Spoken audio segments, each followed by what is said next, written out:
Good day, good evening, good afternoon, ladies and gentlemen. Welcome back to another video. My name is Chief Dog 74, and let's get into this one then. So we are back in Need for Speed Hot Pursuit Remastered once again for episode 26 of this series, making it very far indeed. And yeah, things are both great in the fact that I've played Space Marines 2 and loved it and enjoyed it and finished it off and it's beautiful and stuff. But also now almost all of my tyres on my car are losing air, so I don't really know what's wrong with them.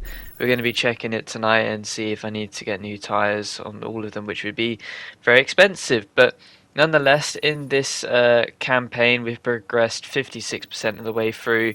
And to progress further, we're going to be starting off with the Art of Driving duel event up in the mountains pretty much, and it takes us through the valley a little bit as well.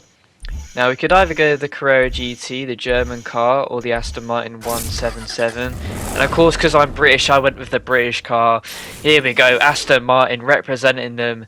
And we're going to be representing them in the sunshine and rain at 5 PM, of course, trying to get gold as usual. 12.5 miles lay ahead of us between the German machine and the UK machine. Of course, me representing the beautiful UK machine. Honestly, I'm not actually a massive fan of Aston Martins. I think a load of their cars look the same.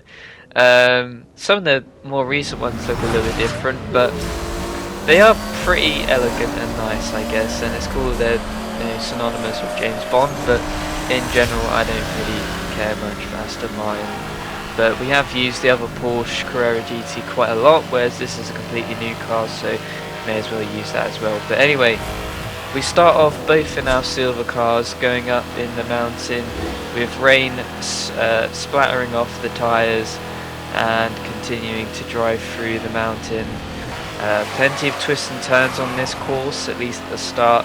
It's a little bit more better towards the end, but it's going to be a lovely ding-dong battle as we are neck and neck with the Carrera GT. Just about gets ahead, but then we go for the switchback, get it perfectly done and go back down the inside to regain first. And that is going to be a theme throughout this entire race pretty much. It's just a massive scrap, ding dong battle. He tries to go for the outside, we cover it, and then we go from the outside to the inside, get another switchback on him and get straight back into first again. So plenty of battles to be done here, and here's round 3, and once again same tactic deployed. Just go for the switchback and we get in front. So far we're doing it proud for the UK, but the Porsche comes through the inside and gets up into first, at least for this segment. We're unable to get the switchback on this because this is a bit of a long corner, but we keep in touch in distance at least. And I was very surprised by how little traffic there was throughout this entire event, but I did actually find it quite fun to just be battling against him. No traffic really involved as we cut across the dirt, or the snow should I say, to try and catch up to him. And then he gets a big power boost out of nowhere here and just decides to pull away. But we keep in touch with him around this corner. We're going to gain plenty of time through the corners as well. And as we continue to follow him, he decides to divert off to the right into the shortcut. We continue to follow on the main road, since I believe that it's still the quickest way, and he comes out basically neck and neck with us, so we didn't really lose any time and he didn't exactly gain any time. But we're going to be going for another potential switchback. We're a little bit too early on it though, so we only tag the back of him, not quite able to get fully in front. But we boost all the way down into this corner, go for the outside. He leaves the gap open a little bit, we're almost parallel with him, and then we're finally able to get the power down and get in front and get into first and hold the lead for now. As we go into this corner, we've left a massive gap on the inside, but he's not been quite able to take it, and so we'll continue on for the moment in first, only like a second ahead or something, so it's still very close, but we're ahead for the moment. There you go, 1.32 seconds ahead of second, but we will speed things along here because there wasn't really much that happened. I was just staying in front pretty much as we enter through the tunnel. now 1.79 seconds ahead of second, and just continuing to drift around these corners. A little tap on that exit, but we continue on nonetheless, going through the construction site before we slow things back down to normal speed. And then I make a slight error and another slight error, and that's put him very well much so back into play. And I thought about going to the inside for that shortcut, but ended up just hitting the cornerstone of it. So we have to stick to the road and try and overtake the Porsche, which we are just about able to do as we head into the tunnel with 1.3 miles left of this event. We are very fine to the walls, as you can see where I zoomed in there on the inside of this tunnel, but continuing along, we've got 1 mile to the finish. There's going to have to be some sort of miracle for the Porsche to overtake us as we go into the shortcut. He stays on the regular road, and so that gives us a big boost for us to just be able to basically go for the lead. And there's the white smoke to indicate the end of this event, and we come across the line to get first in what was actually a really fun duel. Most duels you just overtake them and then that's it, but this one was very much so more fun because it was close. So beautiful stuff though. We get the gold, which is the main thing, and we also will get a license upgrade, so we are now at the outlaw level 11 in you know, total overall. But outlaw given to us wanted level is increased. Always more bounty for us to get though, because of course we still need to try and get the top cars, and some of the other cars just in the same tiers that we're at right now. But we will get a new car for the top car, and that is the Hyper Series Koenigsegg Agera, not Regera, Agera, made in 2010, worth $1 million. So beautiful car as well, love Koenigsegg. But the next event that we're going to be doing is the Priority Call Speed Enforcement Unit event, which takes us through 11 miles of coastal roads pretty much. And we didn't really have any new cars, we could just select from any of them, so I ended up going with the Reventon Lamborghini. I know we used it last time, but still the fastest one we had. So we're going to be doing things at night at 10 PM with 4 minutes 24 for the solution time.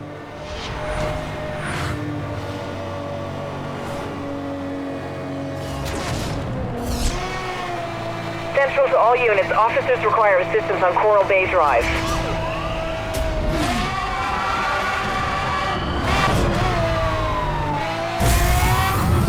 This is a training exercise, but you will be evaluated as this is with a live situation.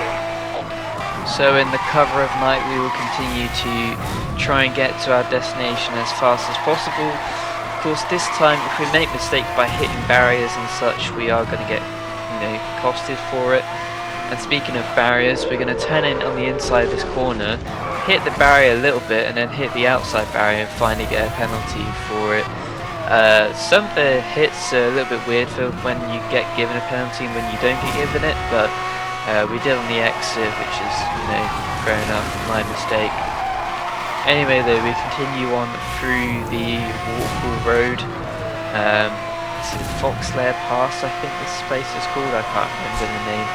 But we reach our top speed nonetheless of 215, and I'll sort of just let this play in the background as we do some rather exceptional driving. There'll be multiple times where I'm slowing down, including right here, since we cut this very fine to the Audi, just about able to avoid a time penalty. But yeah, as we're going along, I have to preach about how good Space Marines 2 is, because it is a brilliant game. I know there's, like, you know, a few criticisms as we nearly hit the Audi there. There's a few criticisms with it, you know, is it worth the money, but, like, you know, because it's a short-ish campaign. I think I did it in 10 hours. Obviously, I'm okay at games. I struggled a little bit. I played originally on, like, the first 2 levels I played on Veteran. The rest of them I just played on normal, because in the end I was just like, yeah, I kind of just want to enjoy this game, but and, you know, enjoy the story on the first time, and then I can challenge myself in Veteran later on once I understand the mechanics, because while it's quite easy to learn, it's very hard to master. It's one of those games if I had to compare it to any sort of game though, I would compare it to Doom, except it was like a third person Doom and obviously set in Warhammer 40k world, which I collect Warhammer. I haven't used or painted any of them in years though, but I do, I love the lore of it. It's so, you know, it's quite a cool universe. It's just very expensive, very time consuming hobby. So when you're doing stuff like uni, which I'm going to be going back to next week unfortunately, as we get a 2-second penalty for climbing the wall, it's quite hard to keep up with it. But I do love the lore, and so I absolutely love this game about Space Marines, you know. It's pretty cool. You don't need to know too much about the lore, as we crash into a car and get a 3-second penalty like an idiot. And then we're about to get another 2-second penalty because I was stupid and hit the wall. Yeah, you don't need to know too much about the lore. Obviously it helps to understand the world of Warhammer, but you don't have to know too much about it to still enjoy it, I don't think. And yeah, it's a good game. Looks visually pretty good, not amazing, like not gonna blow your socks off, but pretty good. And you know, it's genuinely a good game. I'm going to be playing the PvP after I finish recording this, so we'll see how that is, but from what I've heard it's good.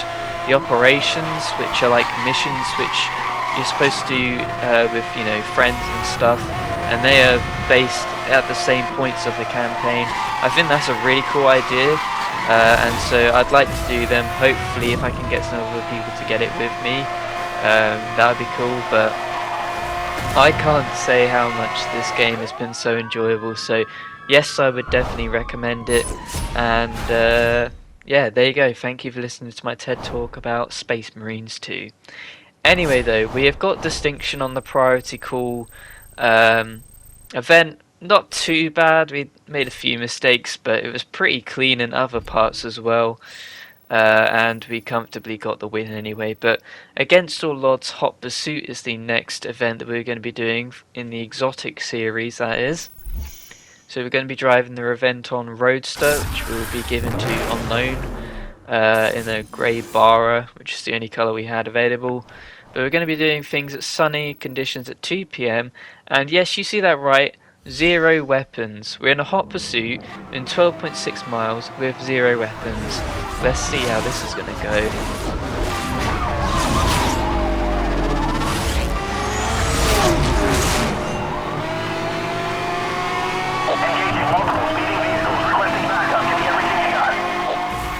So absolutely 0 weapons to be seen here, only 3 of us in this event. But yeah, interesting event.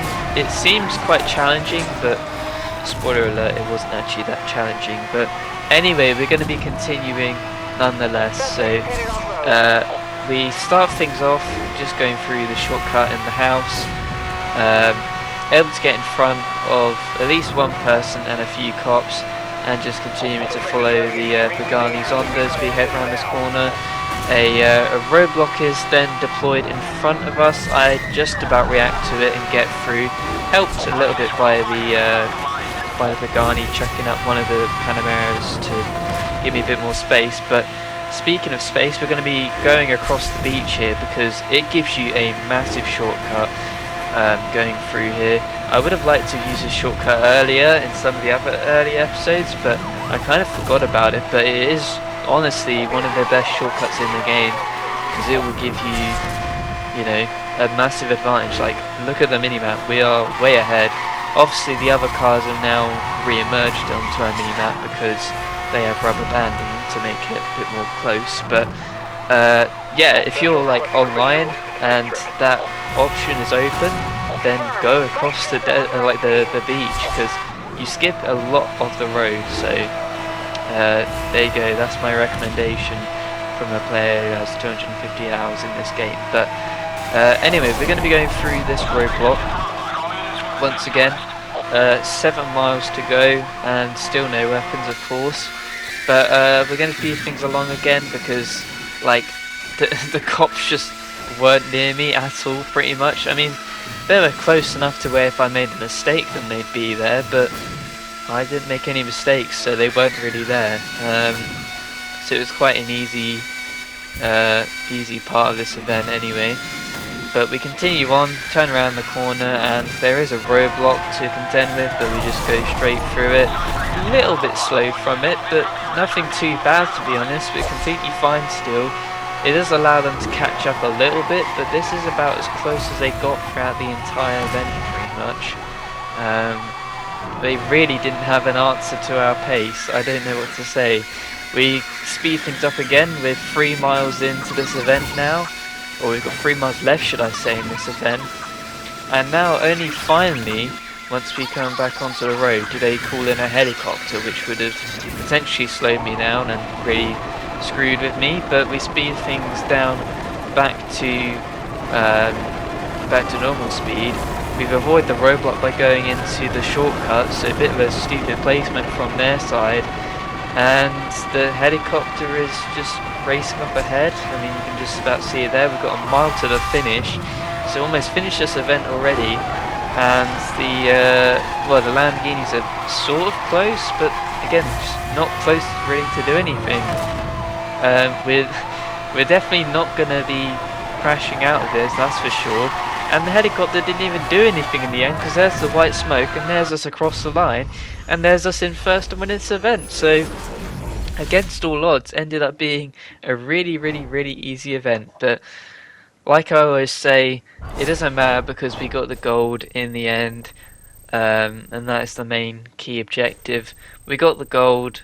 Well done. It was a stupid level, to be honest. I thought it was going to be way more, hard, doing a hot pursuit with 0 weapons, but anyway, we do the fight or flight hot pursuit event on the police side to finish things off.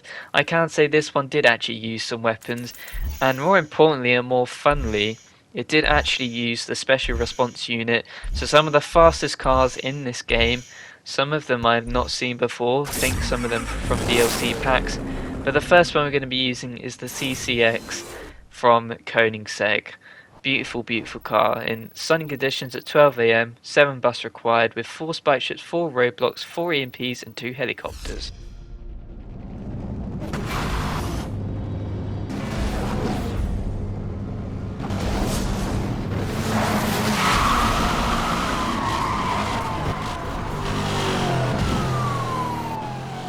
Here we go then, 14.5 miles and a dream ahead of us here.